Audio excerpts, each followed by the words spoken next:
So most injuries are going to fall on a spectrum.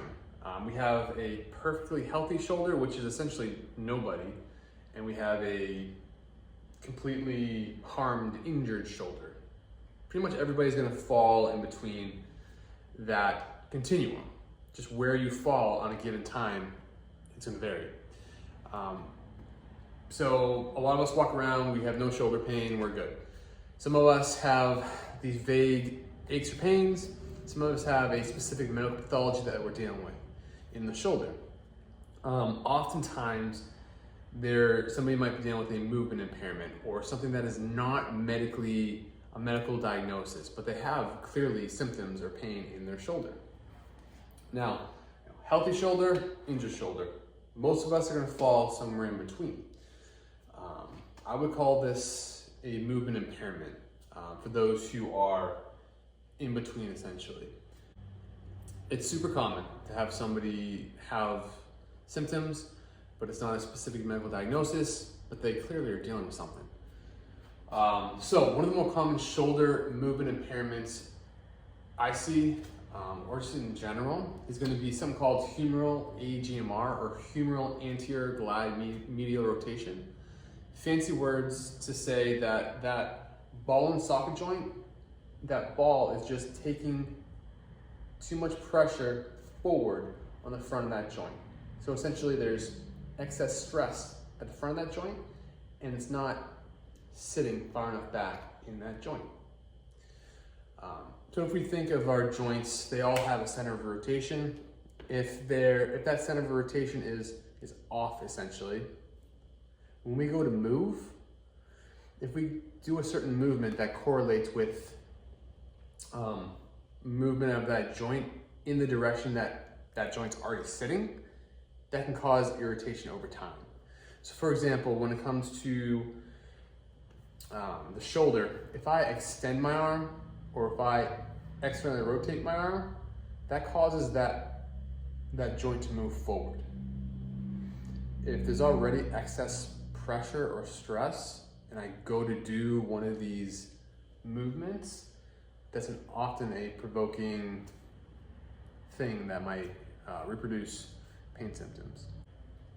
Humeral AGMR. So people with this injury, if you will, they're often going to, it's not always black and white, but they'll often say that they have pain with sleeping on that affected side. They have pain with movements that are shoulder height or below, not always up top, it's usually shoulder height or below, or movements that involve shoulder extension or external rotation. So think reaching in the back of if you're sitting down in your car, you're reaching for the back seat, or you're reaching outward to try and reach for something. These might reproduce what you're feeling, which are symptoms typically right around that shoulder joint.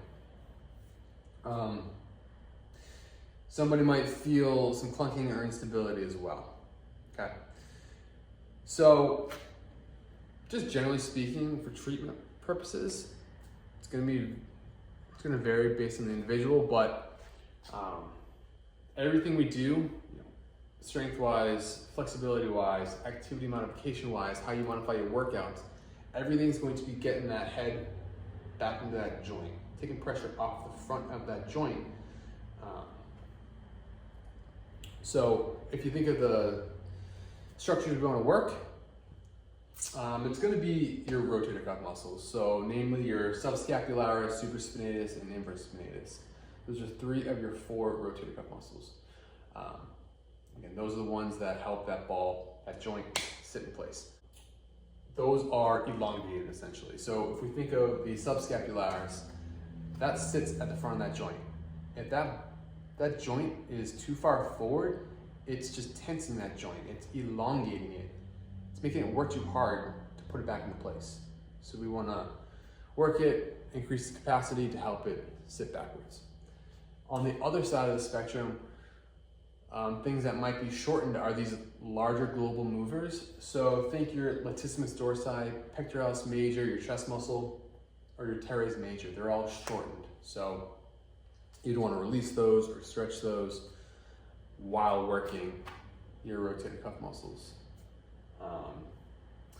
And then joint-wise, if that ball is sitting too far forward, we want to make sure mobility on the backside is sufficient. So we would want to also try and increase the mobility of that joint to go backwards. So again, it's very common, reaching out for something, reaching it back. Oftentimes people have trouble sleeping on that shoulder. One of the common activity modifications is modifying your sleep. You want to get a good night's sleep, but if somebody's sleeping on their back, that might cause issues because your shoulders tend to be in a slight extension pattern. So maybe putting a pillow underneath that arm to put it in a neutral or slightly elevated position past your body when you're on your back, that might help. Or rather than sleeping on that affected side, sleeping on the opposite side with a pillow underneath your arm, that will put that arm in a slightly more neutral position as opposed to a tensed position. Super common. Hopefully this helps paint a picture. Let me know if you have questions.